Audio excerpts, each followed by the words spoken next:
So hi, my name's Graham, and in this video I'd like to explain about social anxiety practice groups. These practice groups I've been involved in for like about 8 years now. Initially as a member, just going to it myself, and then more recently I've been organising and facilitating these kind of groups myself. So in this video I'd like to explain how these groups work, what goes on there, and what the purpose of them is. I'm also going to come up with some other videos after this as well that's going to explain more about what anxiety is, and why social anxiety is persistent, how it keeps going through something called the anxiety cycle, and I'm going to do another video that explains how you break that anxiety cycle and become a master of your own anxiety. So yeah, in this first video then, I'm just going to be explaining what we do at these social anxiety practice groups. And I think the clue's in the name, there's practice groups. It's a practical based group. So usually at these groups we get around 15 to 20 people, all with social anxiety, that are coming there to face the fears and decrease their anxiety through exposure. That's how the groups work. The things we do at the group, so these are usually activities where people will place themselves at the front of the group, the rest of the group forms an audience, and they do some sort of anxiety provoking activity. Now these activities can be really wide ranging. There's different levels of how much anxiety they might cause. Some maybe simpler ones, it's always subjective. Maybe simpler ones could be a person could stand at the front and they go around and ask people to ask them questions, and then they just answer. So that's usually for 2 minutes or something like that. So that's one of the activities. Another one could be reading, so like a selection of books. This is quite a common one we have at the group. It's called Feel the Fear and Do It Anyway by Susan Jeffers. And that's kind of the sentiment of the group, is feel the fear and do it anyway. So you could read from a book like that, or you've got a poetry book as well, so it's a bit challenging, some kind of like complicated words in there that maybe trips people up. So yeah, reading's another activity. Another popular one is something called table topics.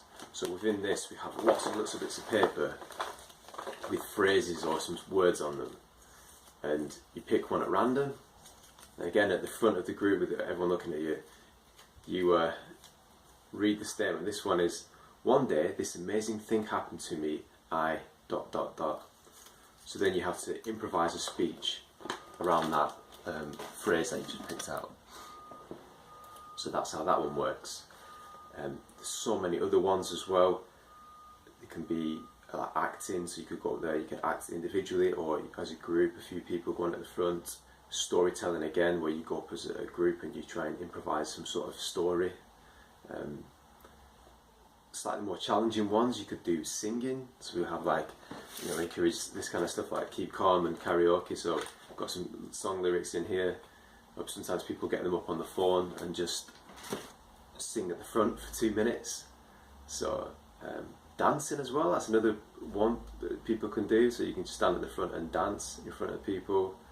So again, these are quite anxiety provoking situations. So that's what they're designed to do, to provoke anxiety.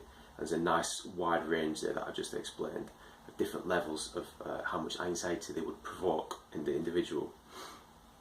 So that's how it works.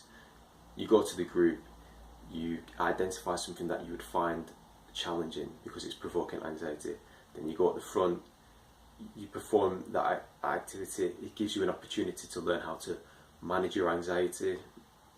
And then when you sit down and rejoin the audience, the facilitator usually asks the person how did they find it, and then it gives them an opportunity just to talk through how they felt when they were up there, these kind of feelings of anxiety, and how they're perceiving their performance as well. So that's it, and that's basically how the group works. And it's really effective on many levels. Some of the common things with anxiety, social anxiety, are avoidance. So obviously, if something's causing you anxiety, you might have the tendency to avoid it, so then you never give yourself the opportunity to overcome that anxiety because you're always avoiding the situation that's provoking it. Which is essential. If you want to overcome your anxiety, you want to be able to master some activity or event, whatever that is, you need to actually face the fear and do it. But you need to do it in the correct way as well. So that's how it works. And many other common things with social anxiety are having quite a warped view of your own performance, having quite a pessimistic view of your performance, and catastrophizing, that sort of thing as well.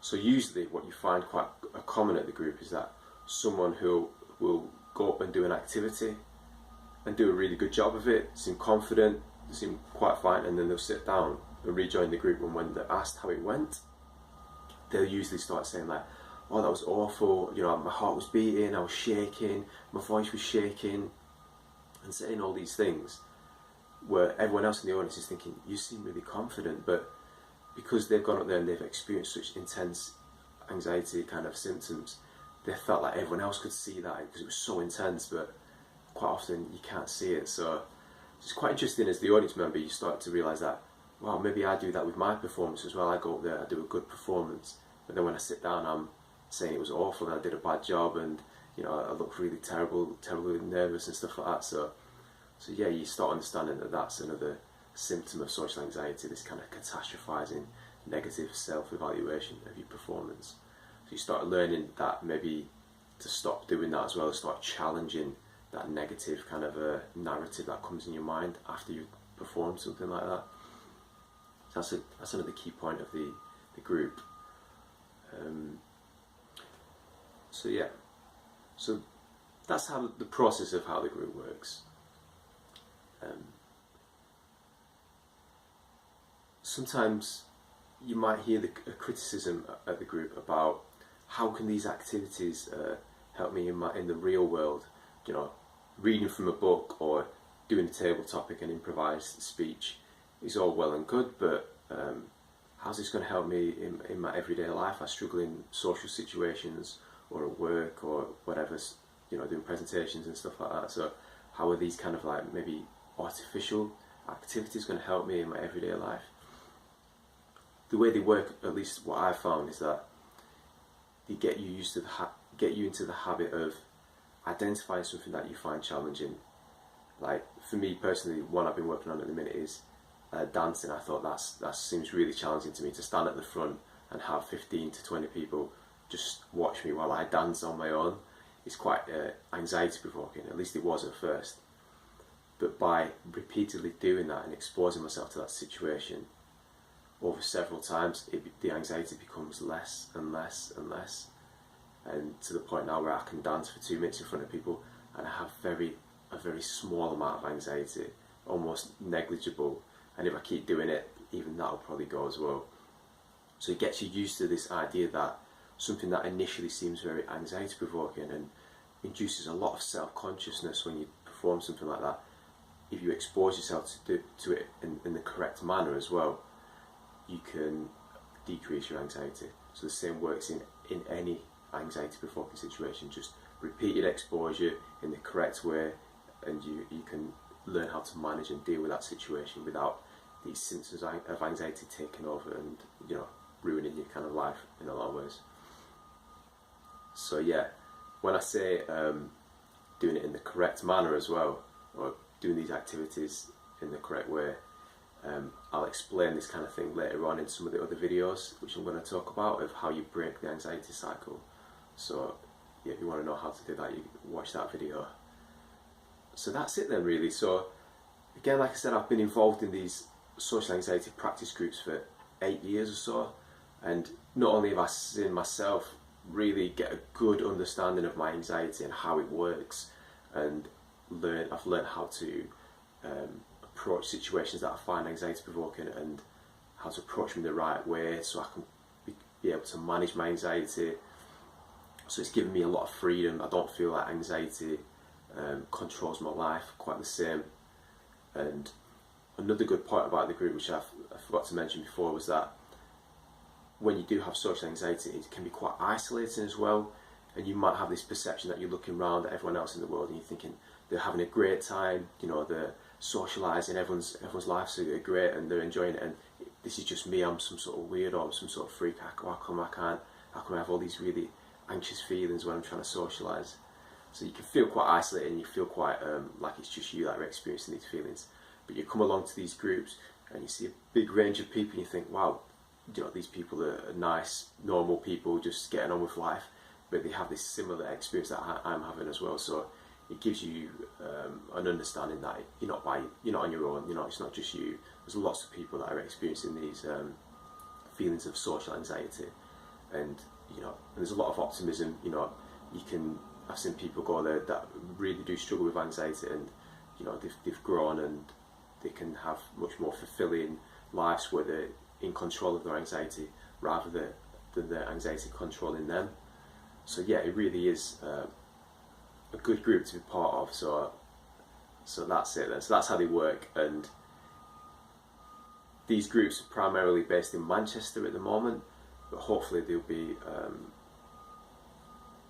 around in other cities as well in the UK at some point. And if you're watching this video and you're from another city other than Manchester and you'd like to set up one of these groups, by all means go for it, and I'll put some details on at the end where you can get in touch, and we'd definitely like to support you to try and set one up, give you some tips and stuff like that. So yeah, so that's it. And so that's a social anxiety practice group. That's how they work. And yeah, if you'd like to know more about social anxiety and how to break the anxiety cycle, like watch some of these other videos that I'm going to post as well. So thank you.